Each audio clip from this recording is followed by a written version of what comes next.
Hello, very quickly before we get into this review, a lot of you who are subscribed to my channel, been watching for a long time, know that I try and put as much comedy and lightheartedness into these videos as possible.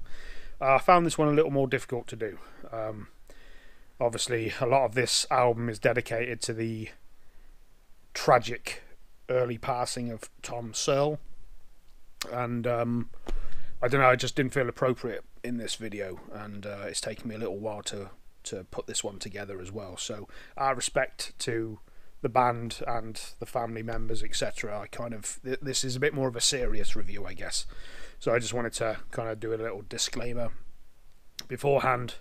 So if you want to carry on watching, please do, and hopefully you'll get something out of it. And if you're tuning in for more of the comedy stuff, then this probably isn't the best one for you. But yes, here's the review. Processing pain and moving on. Is there a meaning to any of this? Should they carry on? Can you live a life worth dying for?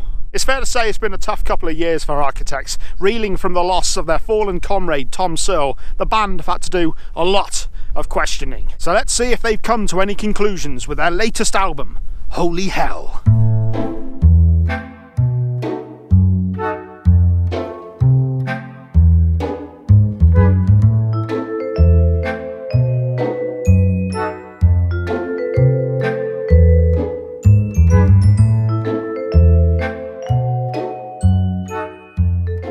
So this is the band's 8th studio album, and it's the follow-up to 2016's All Our Gods Have Abandoned Us. A very, very heavy album, in more ways than one, very emotionally heavy.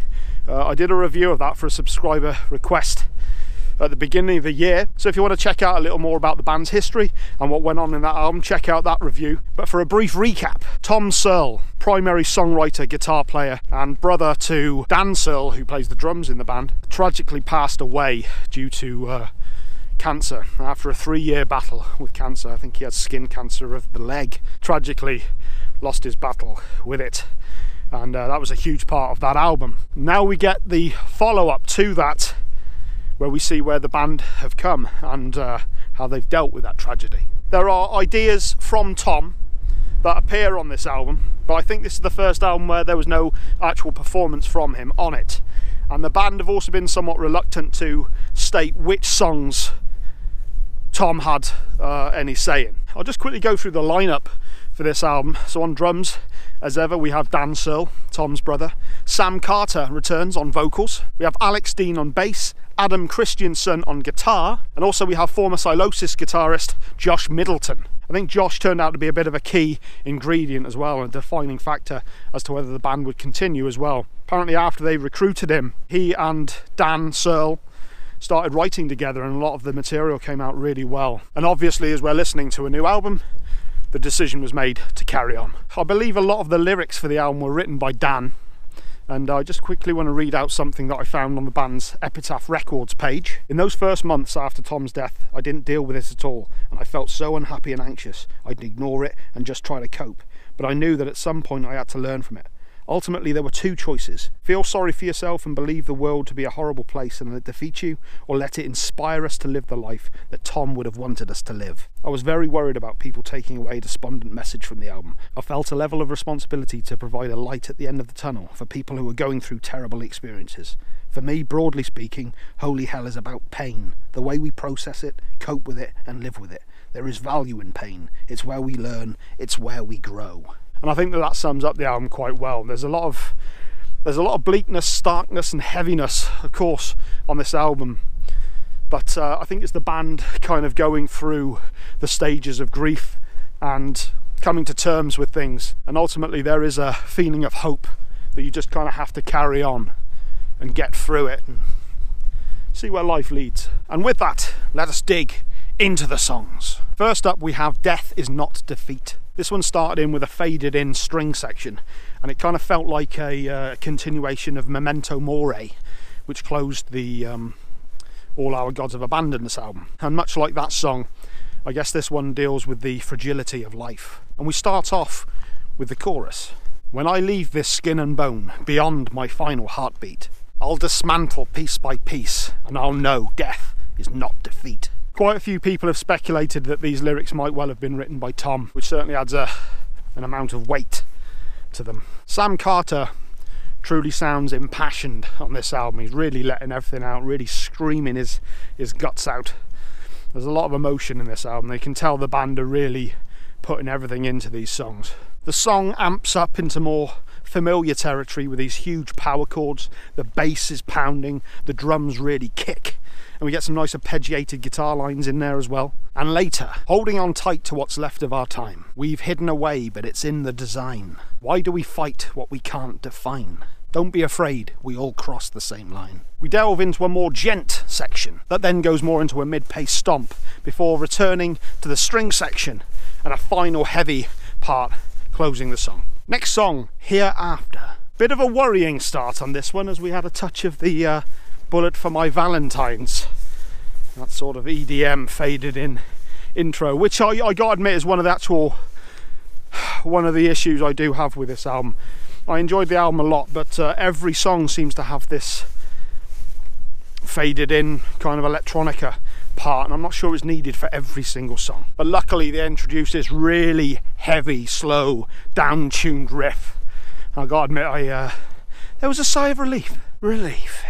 Lyrically speaking, this one, pretty much like the entire album, deals with how they were coping with the loss of Tom. Now the oceans have drained out, can I come up for air? Because I've been learning to live without, and I've been fighting with broken bones. Now the skies have been blacked out, I've got to find my way. Because it's been raining, but there's a drought, and I'm fighting with broken bones. Despite the heaviness of both the instrumentation and the lyrics, there is a nice sense of melody, especially in the chorus, and there's also a nice breakdown section as well. Next up we have a very telling track, Mortal After All. Sam screams, I guess we're mortal after all. I think the lyrics speak for themselves on this one, before a melodic guitar line kicks in and we go into a more progressive riff. It has to be said that I really enjoyed Dan's drumming on this one. He really sounds like he's just slamming it, really hitting the kit so hard. And another one with a nice breakdown section.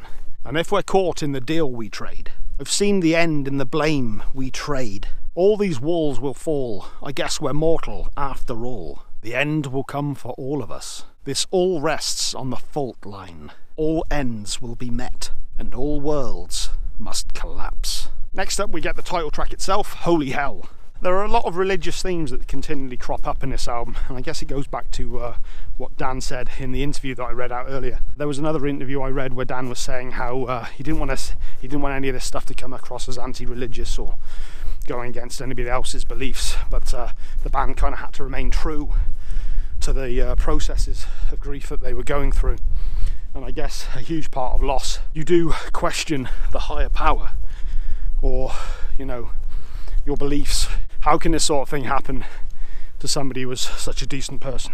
I enjoyed this song a lot. This one had a bit more of a punk vibe to it that was mixed in with the more progressive and gent elements, and there were string sections that were peppered throughout as well. We will be cast out of paradise, it's a long ascent out of the black. But we all have a sacrifice, hang the iconoclast and kiss the feet of the amnesiac, because the moment is dead when I'm lost in the past. I really enjoyed the section that kicked in at around the 2-minute mark. Heavy, slow, detuned riffage, and Sam sounds furious. There's also some great double bass playing from Dan as well. I'd like to have seen a bit more of that on the album actually. It worked really well, I thought. A lot going on in this one, and all of it good. Really enjoyed this one. Now, I had this problem with All Our Gods Have Abandoned Us as well, the review I mean, in that I normally like to put a lot of humour into my videos, but I kind of struggle to do it with this sort of thing. I know you can take the approach of like, well, you should live and enjoy life, but there's also a sense of respecting those who have passed on, and that remembrance and reverence, is that the right word? I don't know, out of respect to the band, I always kind of feel the need to kind of keep these sorts of reviews a bit more, I don't know if somber's the right word, but well, respectful, I guess. Next song is Damnation. This is another one that starts out with a electronic fade in before going into a real gent riff, and again some great drumming from Dan. There was also a really great down-picked mid-paced chug that went through a lot of this song that I really enjoyed. And this is another one that, despite the bleak sounding lyrics, there's an element of hope to it. If hope is a prison, then maybe faith will set me free. We suffer to survive. Am I just a victim? Drifting in the raging sea. We suffer to survive. Really enjoyed this one. Next up we have Royal Beggars.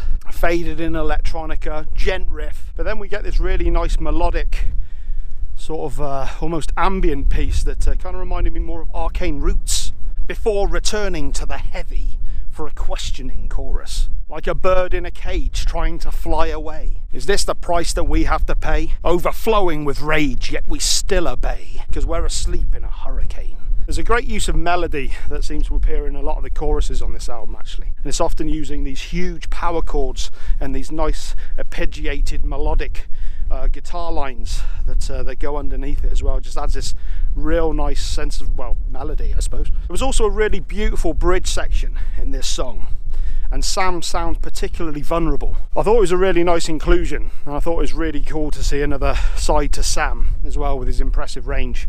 And I think it's something I'd like to see included in future stuff. I like that kind of, you know, some more dynamics would be nice. I really enjoyed this one. Next up we have Modern Misery. This one returns to a theme that appeared quite a lot on All Our Gods Have Abandoned Us, and this is kind of like the sins of man and what we've done to the planet and what we do to each other. And I really enjoyed the lyrics on this one. 7 billion hungry ghosts, just a parasite killing its host. The emperor wears no clothes, I see those brittle bones. But we're buried by modern misery. There's an element to this as well, kind of talks about almost how as a species we've devolved in a way. I'm sure there's aspects of social media and our reliance on technology that comes into this one as well. The final lines on this song are repeated over and over again as well. We used to run with the wolves. Enjoyed this one a lot of huge riffs on it, and as I said earlier, I really enjoyed the lyrics on this one. Next up we have Dying to Heal, another one with a bleak exterior yet a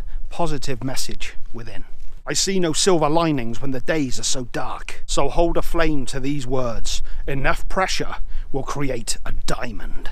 I really like that sentiment there at the end of that one. Enough pressure will create a diamond. If you can just weather the storm, if you can just get through those hard times, a lot of times you can come out stronger for it. And I guess this is a reflection of where the band see themselves. There was always this really nice ascending melodic guitar part that kicked in as it was building into the chorus throughout this one that I particularly liked as well. Really good tune, this one, I liked it. Next up, another one with a biblical reference, well, a Dante reference anyway.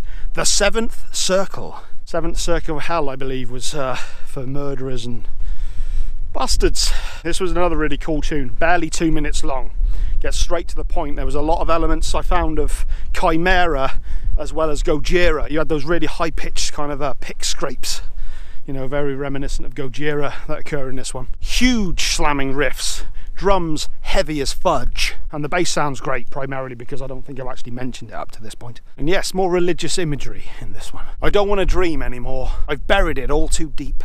Every waking moment is war. This is the Seventh Circle. This is actually a rather nice hillside. Next tune is Doomsday, and the chances are, if you haven't actually heard this album, you might have actually heard this song. So I think this was originally released September of last year, and this is the one song on the album that we do know Tom had a part in. There's some really nice intricate playing on this one, and some more vulnerable, intimate moments as well, and I think the lyrics speak for themselves. They say the good die young, no use saying what's done is done, because it's not enough, and when the night gives way, it's like a brand new doomsday. I guess dealing with grief and, or maybe the knowledge of the cancer in the first place, every day brings with it a new level of problems and emotions to deal with. Really good song, this one. There's a decent video for this one as well.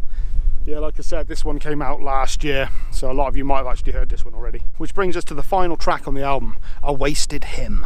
One thing I'll say about the album, a lot of it is kind of, if you're familiar with a lot of their older stuff, it does kind of retread familiar ground. There is definitely some experimentation that goes on, but it is somewhat formulaic in a way. But this song, I don't know, for some reason, when I heard this song, it kind of really tied the album together. There was just an emotional weight on this song that really kind of made me go back to the beginning of the album again and re-listen to it all the way through. And I don't know, it just made a lot more sense, and I truly got the weight of this album. This has more of a symphonic, orchestral tone to it, and I don't know whether this is one of the ones that Tom wrote lyrics for, because I could see how he would have written these, but I could also see how his brother could have written it almost from his perspective as well.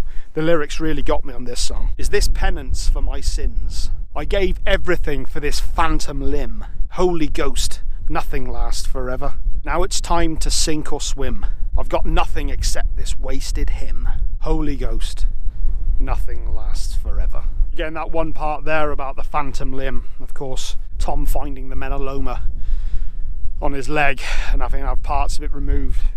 I think at one point it was said that he was making a recovery and then it came back and he'd never recovered from it. So yeah, that part in particular really got me, that one. And there was another piece as well. Can you feel the empty space? Can you feel the fire at the gates? Can you live a life worth dying for? Very emotional track, this one, and an apt ending to the album. Like I said, this last song kind of put the entire album into perspective for me.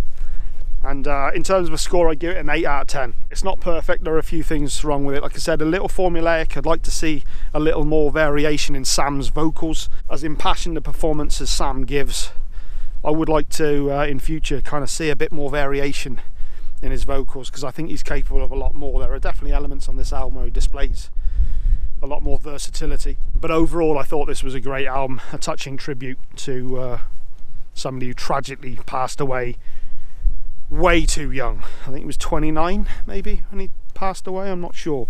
It was either 29 or 31, I'm not sure, but either way, far too young, and someone with a lot of talent and a lot to give the world as well.